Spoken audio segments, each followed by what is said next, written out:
bahas bahaya penjajahan Cina. Ya. Jadi sekali lagi Cina ini sekarang sudah siap untuk membuat Indonesia menjadi sub daripada Indochina Raya. Mereka sedang membangun gubernuran yang bernama Indonesia. Oke. Yang kedua, saya ini anggota Majelis Fatwa dan Pusat Kajian Dewan Dakwah Pusat. Jadi kalau dari titisan, saya ini titisan Masumi. Bintang bulan Masumi, Palu Arit PKI gitu. Dengar ya kalimatnya ya, bintang bulan. Jangan salah paham nih, saya bukan bicara partai nih. Kalau sekarang kan bulan bintang. Tolong perhatikan kalimat saya nih. Ya, Bapak-bapak, Ibu-ibu tolong perhatikan nih. Bintang bulan Masumi, Palu Arit PKI. Nah, kebetulan saya menekuni gerakan komunisme. Betulkah sekarang negeri kita baik-baik saja? Halo? Apakah negara kita baik-baik saja? Apakah kita punya presiden yang pintar mengelola negara? Lah, kita kan semakin terkejut-kejut. Hampir 3 tahun ini tidak hadir dalam seluruh event-event internasional yang membuat kita punya keputusan. Menjadi persoalan karena kita ternyata tidak cukup mempunyai kemampuan analisis dinamika persoalan, tidak mempunyai analisis SWOT sebagaimana yang dinyatakan almarhum Letnan Jenderal Z.A. Maulani. Z.A. Maulani itu seorang tentara yang oleh satu gerakan Islam itu sangat anti dengan tentara semuanya. Saya tidak ingin mengatakan pro kontranya, cuma saya ingin memperdengarkan kalimat beliau 3 bulan sebelum beliau meninggal yang misterius itu ya. Jadi biar dipahami, saya ingin menyebutkan beberapa tokoh-tokoh kita yang meninggal atau yang mati dalam bahasa, kalau dalam bahasa agamanya mati ya Pak ya, biasa dibilang mati, tapi orang merasa itu kok kasar gitu. Z.A. Maulani 1, Arifin Ilham 2, Pak Natsir hampir ya, kalau yang enggak tahu, Dr. Muhammad Nasir, Ketua Dewan Dakwah Pusat, tokoh Masumi pada zamannya, itu hari Jumat menjelang beliau meninggal, ketika yang menjaga beliau sedang sholat Jumat, itu kosong Pak, tempat beliau ini. Ada orang yang sedang memaksakan untuk menyebut-nyebut nama Yesus di telinga Bapak Dr. Muhammad Nasir. Ya, di negeri ini sayangnya, nah, apa yang saya katakan? Apa kata Letnan Jenderal Z.A. Maulani? Gerakan Islam, gerakan dakwah secara umum tidak memiliki analisis SWOT. Mungkin kalau manajemen produksi bisa begitu. Beliau menyebut analisis SWOT intelijen dakwah. Akibatnya teman dimusuhi, musuh ditemani. 1 itu. Yang kedua, faktor kepemimpinan. Kepemimpinan Islam ini masih sangat sekuler. Masih ada yang bilang kalau bicara politik jangan di masjid. Yang tidak boleh di masjid itu kampanye. Pilih Alfian Tanjung nggak boleh, pilih partai saya jangan. Tapi membicarakan bagaimana rencana jahat kelompok Cina harus diurai. Nah sekarang kena kan kemarin di Sulawesi Utara, seperti kasus di Sentul. Bulan saya dengar langsung dari Dewan Suronya di sana. Ada perempuan teriak-teriak nyari suaminya mau kawin lagi, masuk ke masjid bawa-bawa anjing. Dibilang nggak ada di sini, nggak ada pernikahan. Akhirnya anjing dimasukkan. Kemudian apa? Dia teriak-teriak. Akhirnya dia bertengkar dengan pengurus masjid. Akhirnya pengurus masjidnya ditangkap polisi. Ya. Saya ingin katakan apa? Dan kemudian anjingnya mati. Ketika anjingnya mati, polisi minta otopsi sama visum et repertum. Anjing mati minta visum, 700 orang petugas KPPS mati, kita nggak boleh tahu apa-apa. Ya, saya ingin katakan, saya sebagai yang menekuni gerakan komunisme, cara seperti ini adalah cara-cara negara komunis. Apa NKRI? Nah, nanya yang asli aja nggak bisa, apalagi yang nggak asli. NKRI itu Negara Kepolisian Republik Indonesia. Pilkada 23 September 2020, pilkada serentak, ini 90%, hampir 80-90% itu calonnya polisi aktif. Anda jangan menganggap, Ustadz jangan ngomong politik. Saya bukan ngomong politik, saya ngomong komunis. Di semua negara ketika terjadi politisasi, maka komunis sedang bangkit. Anda bayangkan nggak, dikit lagi kan pilkada nih, dan kita banyak nggak peduli, bukan urusan kita karena nggak nyalon nggak apa. Iya memang bukan urusan bapak, tapi kalau mereka udah punya keputusan, bapak yang jadi urusan. Sekarang ini pilkada serentak terakhir. Ini saya mohon maaf nih bapak-bapak, saya ingin bicara dalam politik strategis bukan politik praktis. Kalau dalam pilkada yang jumlahnya 197 calon wali kota dan bupati serta sekitar 7 gubernur ini kita tidak peduli sama sekali, dan lalu jadi polisi jadi gubernur, polisi jadi bupati, jadi wali kota, ditambah lagi dengan ketua BNN, tambah lagi dengan pimpinan Pindad, tambah lagi dengan BNPT, tambah lagi dengan bea cukai, tambah lagi dengan menteri dalam negeri, tambah. Anda bayangkan nggak di negara sedang mengurus, nanti tahun 2024 akan berkibar partai berlambang palu arit. Itulah negeri kita, negara kepolisian Republik Indonesia atau negara komunis Republik Indonesia. Apa saya berlebihan? Mungkin agak mengkhawatirkan bagi yang mendengar, tapi ini harus dipahami dengan mendalam bahwa negara ini sedang tidak baik-baik saja. Gerakan pemurtatan. Kita di sini ada gerakan ANAS misalnya anti Syiah, atau KNAP tentang anti pemurtatan.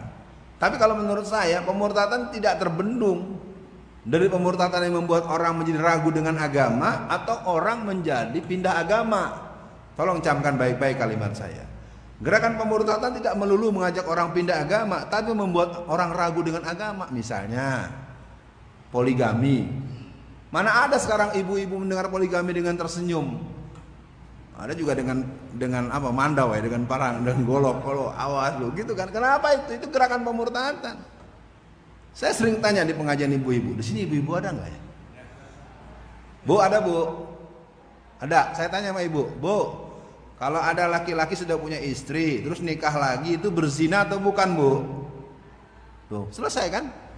Tapi nggak bisa dipelaksanaan, nggak bisa. Coba-coba bapak, diusir nanti. Iya, karena memang persoalan pemurtatan ini al-harakatul irtidad. Gerakan pemurtatan itu yang paling serius memang orang beralih agama. Dan proses konversi keagamaan itu terjadi besar-besaran antara tahun 1967 sampai 1971. Ketika gerakan PKI dihancurkan dengan atas izin Allah dengan TAP MPRS nomor 25 tahun 66, maka sejak tahun 67 kader-kader PKI, simpatisan PKI lebih memilih mengganti KTP mereka dengan agama bukan Islam. Makanya jangan, saya baru punya jawaban nih setelah saya pelajari. Kenapa gerakan melawan PKI hari ini tidak dibantu oleh gerakan Kristen? Karena mereka udah panen 7 juta orang pak. Kader-kader PKI yang berjiwa komunis itu rata-rata lebih memilih jadi orang Kristen ketimbang tetap Islam, karena dianggap Banser membantai PKI. Ini Banser nih yang sekarang nih, Banser PKI atau Banser anti PKI gitu. Saya agak menduga-duga nih, agak beda nih. Kok kelakuan Banser sekarang seperti pemuda rakyat gitu, agak aneh. Padahal Banser dulu sejarahnya itu adalah bagian pembantaian atau serangan balik terhadap pemuda rakyat PKI. Di Bali yang menghabisi itu adalah kelompok PNI anti PKI. Kalau di Sumatera Utara yang membantai PKI itu pemuda Pancasila. Ini jamaah harus tahu ini. Nah, kalau di pusat itu biasanya bergabung HMI dengan kaminya, PII dengan KPP2-nya, ada KPP1. Nah, itu kalau itu panjang lagi. Intinya gerakan pemurtatan boleh saya katakan hampir tidak mendapatkan perlawanan seimbang. Oke, yang ketiga gerakan komunis. Saya semakin mendalami, jujur, nih direkam ya. Takut saya. Bukan takut sama komunisnya. Komunisnya bangkit pada seperti orang biasa ke tempat sampah. Bapak rumahnya rumah perumahan mewah, nggak pernah lewat tempat sampah. Ya, bapak ini petugas yang biasa bawa truk sampah. Ini sama-sama orang. Ketika bapak melintas tempat tumpukan sampah, bapak nunjuk hidung. Karena bapak biasa ada di tumpukan sampah, bapak udah biasa. Maksud saya apa? PKI ini bangkit sekarang. Ya, ada yang jadi gubernur, ada yang di istana, ada yang di kepolisian, ada yang di ketentaraan, ada yang mimpin pesantren. Itu sebabnya saya masuk penjara, karena mereka kalau saya tantang, ayo bener PKI nggak ada, ayo siapkan debat di televisi, Apakah Anda satu-satu atau Anda semua atau panggil pakar-pakar? Saya di debat di JEK TV. Profesor Dr. Amal Tamagola, sosiolog dari UI. Dia menghina-hina saya sebelum siaran berlangsung. Ketika siaran berlangsung, saya angkat ADART PKI yang terbaru. Pucet dia. Pak, nggak mungkin ADART itu dihasilkan kalau nggak ada pertemuan nasional. Semua kita yang berorganisasi kan paham Pak, menghasilkan ADART kan melalui muktamar, melalui munas, dan mendatangkan perwakilan-perwakilan seluruh Indonesia. Ya berarti PKI-nya ada, dan memang ada. Kongres PKI yang ke-10 itu tanggal 15 sampai 17 Agustus tahun 2010 di Desa Ngablak, Magelang, Jawa Tengah. Terus terang kalau soal PKI asal 2 saya dipenuhi saya berani. Kalaupun di sini ada yang mungkin ada petugas, ayo syaratnya 2 ya, jangan main pasal, jangan main fisik. Kalau Anda bisa memegang syarat 2 saya berani. Mau panggil profesor sejarah yang mana, profesor ideologi yang mana, saya akan katakan PKI the real comeback. Saya bisa ceritakan siapa yang memulai, tempatnya di mana, rumahnya di mana, namanya siapa, bisa, insya Allah. Mau Ustadz kok sombong banget? Kalau nggak dijelasin dikiranya PKI nggak ada. Sama dengan Bapak tempat sampah, Pak bau nggak? Enggak, Bapak tiap hari sampah. Antum yang lihat baru dari jauh aja udah pusing. Maksud saya sebagai yang menekuni PKI bangkit Pak. Cirinya diantaranya Pak, nyari yang haram aja susah, apalagi yang halal. Itu pandangan-pandangan ateistik yang sudah mulai bersebar dalam batok kepala. Ya, mau nikah aja ribet banget dah. Ya, saya pernah ingat ada sebuah kelurahan tuh pemuda-pemudinya nggak mau nikah, lebih mau ya berzina aja. Nikahnya ribet, nyogoknya banyak, nggak punya duit gua. Kalau punya duit nyogoknya harus 1 juta juga, mendingan sebelah sono 200.000 bisa dapat 5 kali gua tuh. Coba tuh otak komunis tuh. Ya. Kayak yang keempat gerakan sepilis. Ini semua kuncinya di sini. Gerakan sekulerisme, pluralisme, liberalisme ini yang ada di sini. Fenomena LGBT, fenomena Reinhardt yang melakukan perbuatan yang sangat membuat kita malu secara internasional. 194 laki-laki diperkosa sama dia, coba. Saya tidak ingin meneruskan, saya ingin mengatakan baru 1 Reinhardt. Sementara LGBT disahkan Pak, biar Bapak tahu. Kenapa Bapak Patrialis Akbar itu masuk penjara? Sesungguhnya karena beliau menolak agar LGBT jangan sampai masuk, 1 kalau mau tahu. Yang kedua, beliau mengusulkan agar Ahok ditangkap, itu 2. Saya tahu dari mana, waktu beliau sakit di rumah sakit jantung di Jakarta Barat, saya paksakan ketemu beliau. Gimana Bang sebenarnya Bang? Iya Alfian, saya ini kasusnya masa gini, dia ditangkap dengan tuduhan kasusnya 4 juta 4 juta rupiah, bukan 4 juta dolar. Ini ada pertemuan makan-makan 1, 2, 3. Saya yakin lah di Balikpapan, di Kalimantan, di Sulawesi, di mana sama aja. Kalau kita datang di kumpulan sebuah restoran yang agak kelas tengah, kumpul 5 orang, kumpul 7 orang atau 20 orang, ya saya tanya jemaah, 7 orang atau 10 orang atau 15 orang makan di sebuah restoran yang kelas menengah, habis 4 juta, itu banyak apa dikit Pak? Pantes, dikit dan pantas, masih ketutup lah ya. Itu dianggap korupsi coba. Sementara yang terang-terangan kasus EKTP itu 2 orang, itu orang tahu kok. Yang 1 anaknya mami, yang 1 kadernya mami. Triliunan. Kasus apa? Kasus Senturi 6,7 triliun. Kalau mau diure-ure terlalu banyak. Jiwasraya, Asabri, segala macam. Apalagi yang terakhir si Wahyu. Baru nggak mungkin Wahyu ngambil keputusan kalau nggak dapat restu dari si Arif. Tapi apa? Semuanya seolah-olah nggak ada. Ntar yang ceramah pun ditangkap lagi. Yang berbuat nggak ditangkap, yang ngasih tahu namanya ditangkap. Negeri gila emang ya, udah begini udah nggak keru-keruan. Ya, nah saya pikir sebagai penutup, waktunya sudah tinggal 3 menit lagi.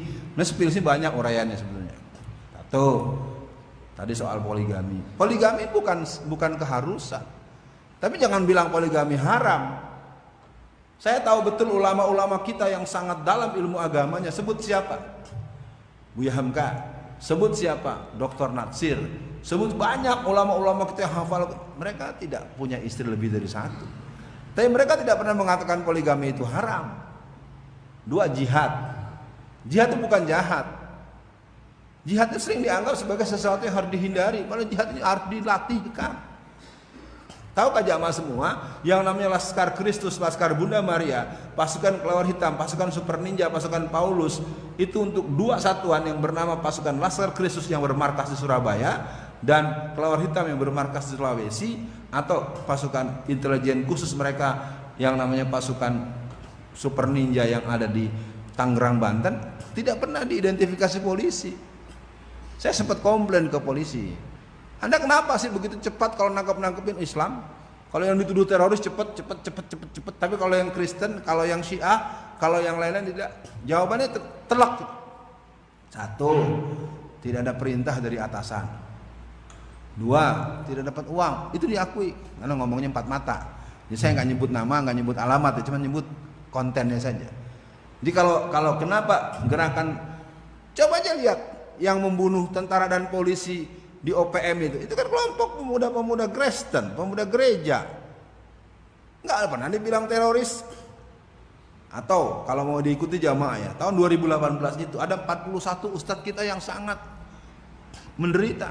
Ada yang kupingnya digunting, ada yang bininya dibeset dengan pisau pemotong daging, ada yang dibenamkan bersama dengan motor dan orangnya di sebuah tempat yang sudah dilobangi. Itu di mana? Di Indonesia. Ada yang di Aceh, ada yang di Cianjur, ada yang di Bogor, ada yang di Tangerang. Semuanya nanti akan bilang apa? Oh, yang berbuat orang gila. Selesai. Yang jelas-jelas berbuat gila katanya orangnya. Nah, sekali lagi buat hadirin, saya pikir waktunya sebagai penegasan. Yang kelima adalah gerakan sesat. Sekarang banyak raja-raja. Wah, semuanya lebih hebat dari PBB. PBB aja nggak hebat, apalagi dia gitu ya. Ya, kalau yang nggak tahu PBB ya, tahu PBB kan? Apa bang PBB? Nah iya, ente keliru. PBB itu Perserikatan Bangsat-Bangsat. Ustaz kok ngomongnya kasar sih? Kita ambil lihat, setiap ada kasus pertempuran antara kelompok Islam dengan kelompok bukan Islam, kalau sudah ada situasi keteter melawan pasukan jihad, maka akan muncul pasukan perdamaian. Jamaah kalau nggak ngerti politik internasional, tanya sama temen yang dari HI atau dosen hubungan internasional yang jiwa Islamnya dan jiwa dakwahnya ada, pasti dia akan bisa nangis dan nerangin. Pasukan perdamaian itu hanya diturunkan kalau pasukan Zionis kalah. Kalau kita dihabisin terus nggak pernah ada. Lihat contoh di Israel, di Palestina, nggak ada pasukan perdamaian. Tapi ketika di Bosnia Herzegovina, ya, saya nggak sebut nama deh. Ada satu orang bertanggung jawab atas mati 8.000 orang Muslim di sana. Di pasukan perdamaian itu kalau udah keteter, oh kita baik-baik aja ya, gitu. Tapi kalau dia udah menang, ya, ini kadang-kadang kita nggak memahami yang namanya PBB ini adalah program The New World Order. The New World Order ini adalah titisan dari kelompok-kelompok Yahudi, kelompok Yahudi, Freemason, Illuminati, Bavarian. Nanti diantara benih-benihnya namanya PKI komunisme. Saya ngerti, bukan saya nggak tahu, cuman membahas yang satu ini hitungan minggu bulan akan dibunuh. Iya, memang Pak Z. Maulani meninggalnya karena apa? Saya nggak perlu mengurai secara detail. Ini terus terang saja. Jadi orang-orang, ya, makanya kita doakan semoga Habib Rizik yang ada di Mekah itu selalu dilindungi oleh Allah Subhanahu Wa Taala. Beliau pentolan betul. Saya 6 jam diskusi luar biasa. Dan Allah kasih dia punya kemampuan membangun relasi dan memang andalan kita pulang. Karena 212 kemarin reuni itu, kalau jamaah yang tidak tahu persis itu yang hadir masih di atas 5 juta orang. Tapi mana ada beritanya. Dan yang hadir bukan FPI saja. Saya tahu kok yang hadir itu dari ujung Aceh sampai Maluku, Muhammadiyah itu hadir 100%. Tahu saya, karena saya kan angkatan muda Muhammadiyah. Teman ketemu. NU yang kelompok-kelompok NU garis lurus itu hadir semua. Pesantren Sidogiri, pesantren Lirboyo, datang itu. Jadi jangan dikira itu punya FPI, bukan, itu punya umat Islam. 212 itu milik umat Islam. Saya tahu teman-teman gerakan bawah tanah dari KW1, KW2, KW3, KW4 sampai KW7. Yang tidak benar KW9 ya, kalau yang ngerti itu ya. Nah, yang senyum-senyum berarti paham. Kalau yang lain, apa nih Ustaz KW? Udahlah, terlalu banyak. Persoalannya sekarang dari semua persoalan ini, kita masih bisa bilang negara kita baik-baik saja. Pahamkah kita bahwa negeri sedang hancur? Kalau sekarang saya tidak berani nanya, jam sekolah di sini jam berapa ya? Masuk sekolah jam berapa di sini? Oh, mereka kalau sekarang banyak yang nggak hadir, remajanya mungkin karena sekolah kali ya. Tapi saya sering keliling Indonesia, acaranya kuliah subuh juga. Tiba di waktu Ahad, ketika saya memanggil-manggil yang usianya di community of teenagers, ketika saya menanyakan kelompok remajanya, nggak ada juga apa orangnya. Ada apa nih? Gejala apa di negeri-negeri ini, di negeri kita, dari Aceh sampai Irian, yang terutama dari Sumatera sampai Indonesia Timur. Kalau yang namanya subuh berjamaah, banyak yang rame Pak. Ada yang sampai 10.000, ada yang sampai, wah katakanlah membludak. Tapi saya suka mulai, mana ya yang usianya 17 tahunan, hampir nggak ada yang acung tangan. Padahal hari Ahad. Saya mohon tanya, mohon izin Bapak semua di sini. Di sekolah mana di Pulau Kalimantan ini yang hari Ahad, sekolah negeri ya, sekolah umum, kita yang umum dulu aja. Kalau pesantren kan kebijakan internal. Di sekolah swasta umum, sekolah negeri dan sekolah-sekolah umum yang hari Ahad itu ada masuk belajar. Nah sekarang ketika ada pengajian seperti begini pun yang hadir tidak ada juga remajanya. Kemana nggak bertanyanya? Saya bukan sedang marah, cuma mau bertanya, nanyanya kemana tuh ya? Akhirnya generasi muda tidak tahu persoalan. Maka jangan heran ketika ada rekrutmen di Akabri, di AMN, anak yang tamat SMA itu mau muji-muji PKI. Kan semua tahu kan? Nah ini jangan dianggap remeh. Keadaan tidak baik-baik saja. Waktu kita sudah lewat 4 menit, saya tidak berani terlalu jauh. Insya Allah saya masih ada 3-4 titik lagi. Untuk hari ini memang lebih bersifat Assalamualaikum ya, ketok pintu. Mudah-mudahan kita bisa, dan kepada para jamaah saya mohon maaf kalau ada kata-kata yang kurang berkenan.